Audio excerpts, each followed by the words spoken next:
Ever wondered what it really takes to be a lifeguard? Sure, we all love that classic image sun, shades, maybe a slow motion run toward the beach. But there's a whole lot more to it than meets the eye. You're in luck, because in this deep dive, we're going to use RoleCatcher's expert insights to do exactly that, dive deep. You're absolutely right. It's not all glamorous. This isn't just about keeping an eye on the water. It's about vigilance, quick thinking, and a deep understanding of water safety. Yeah, I bet. I mean, we've all seen how quickly things can go wrong around water. What kind of risks are we talking about here? Anything that surprised you when we were looking through these materials? Well, what's fascinating is that lifeguards are trained to identify potential risks before they even become a problem. It's not just about spotting a weak swimmer, it's about assessing the entire environment. Oh, okay. Think rip currents forming on a beach, a sudden shift in the weather, even a group of kids getting a little too rambunctious. These are all situations that require a keen eye and proactive thinking. It sounds like being a lifeguard is a lot like being a detective. You need to be constantly observing and anticipating what might happen next.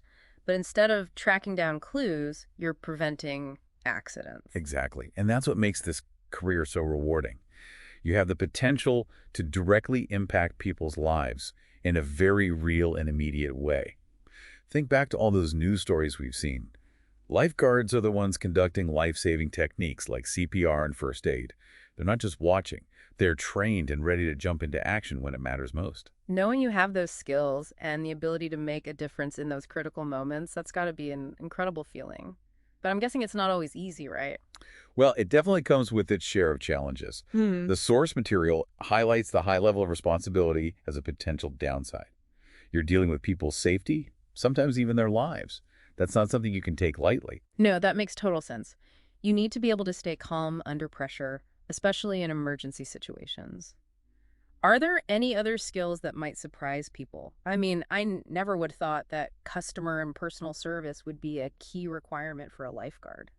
It might seem surprising, but it makes perfect sense when you think about the role lifeguards play. They're often the first point of contact for people at a pool or beach. So not only are you responsible for safety, you're also a bit of an ambassador for the whole aquatic environment. It's like being a teacher, a guide, and sometimes even a bit of a referee all rolled into one. Exactly. You might be answering questions about the facility, giving directions, maybe even calming down a worried parent who's lost sight of their child for a minute. Those people skills are crucial for handling all kinds of situations. Yeah, and speaking of handling situations, I imagine things can get a little hairy at times, even with the best communication skills. The guide did mention something about handling challenging patrons. Any guesses on what that might entail? Let's just say not everyone at a pool or beach is always on their best behavior, right? Right. You might have to deal with rule breakers. Think people sneaking in glass bottles, ignoring the no diving signs, that kind of thing. Or you might have to calm down an upset parent who thinks their child deserves a gold medal for a cannonball contest. It's all part of the job. I bet. Okay, so let's say someone listening is thinking, all right, this sounds like my kind of challenge. How do I actually become a lifeguard? Mhm. What are the must-haves to even get your foot in the door? Well, the source is crystal clear on this one. Certifications are non-negotiable. Oh, okay. You need to be able to back up your skills with official credentials. Think lifeguard certification, CPR, first aid. Those are the bare minimum. Employers want to see that you have the skills and training to handle the responsibility, not just a love for swimming. Which makes perfect sense when you think about it. These certifications show you've been trained to handle emergency situations and that you're committed to professional standards. And of course, having those certifications will make your applications stand out in what can be a pretty competitive job market. Absolutely. And while those certifications are essential, the guide also emphasizes the importance of strong swimming skills. Being able to confidently handle yourself in the water is a given, but just as important is the ability to stay calm under pressure. This is a job where you might have to make split-second decisions that could save a life. Yeah, no pressure, right. But seriously, that ability to think quickly and clearly in a crisis, that's a valuable skill in any profession, not just lifeguarding. Exactly. And don't forget those soft skills we were talking about, communication, customer service, even conflict resolution.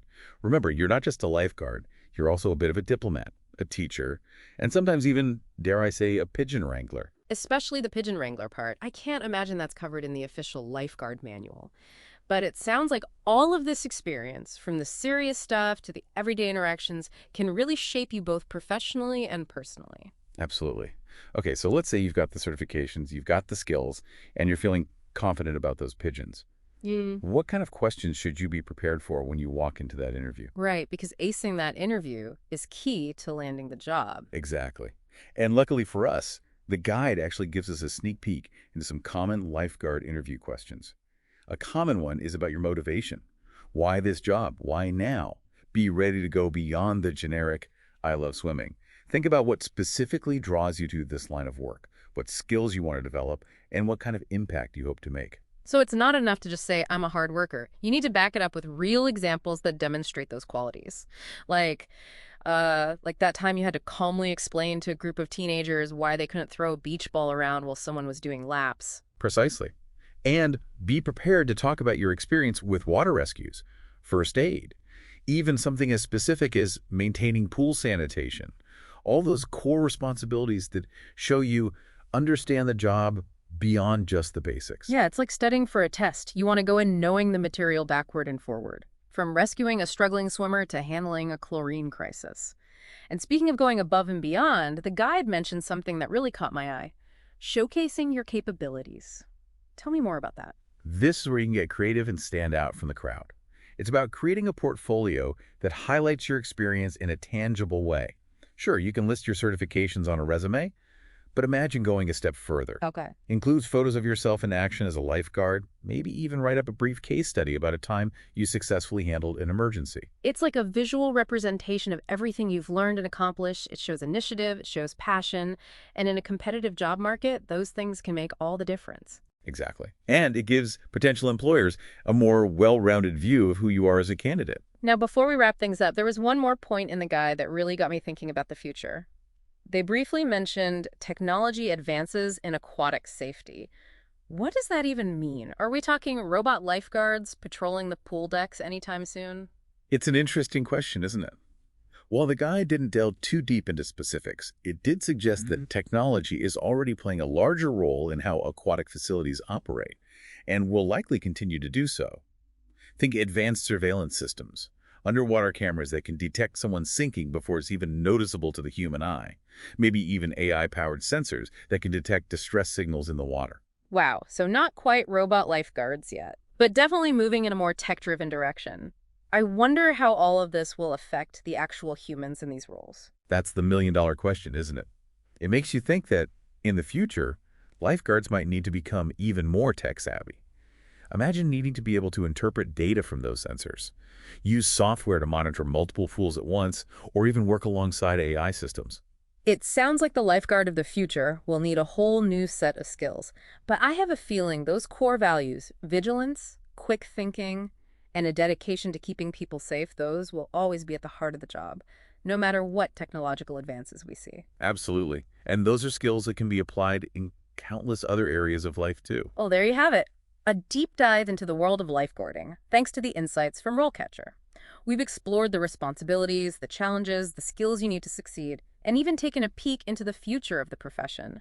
It's a career path that requires a unique combination of physical stamina, mental acuity, and a genuine passion for keeping people safe in and around the water. And for anyone listening who might be considering this path, remember that being a lifeguard is about so much more than just watching the water. It's about making a real difference in people's lives. And on that note, we'll leave you with this final thought. As technology continues to play a larger role in aquatic safety, how might that change the public's perception of lifeguarding? Will it still be seen as a summer job for teenagers, or will it evolve into a highly specialized, tech-driven profession? Something to ponder the next time you're enjoying a day at the pool or the beach.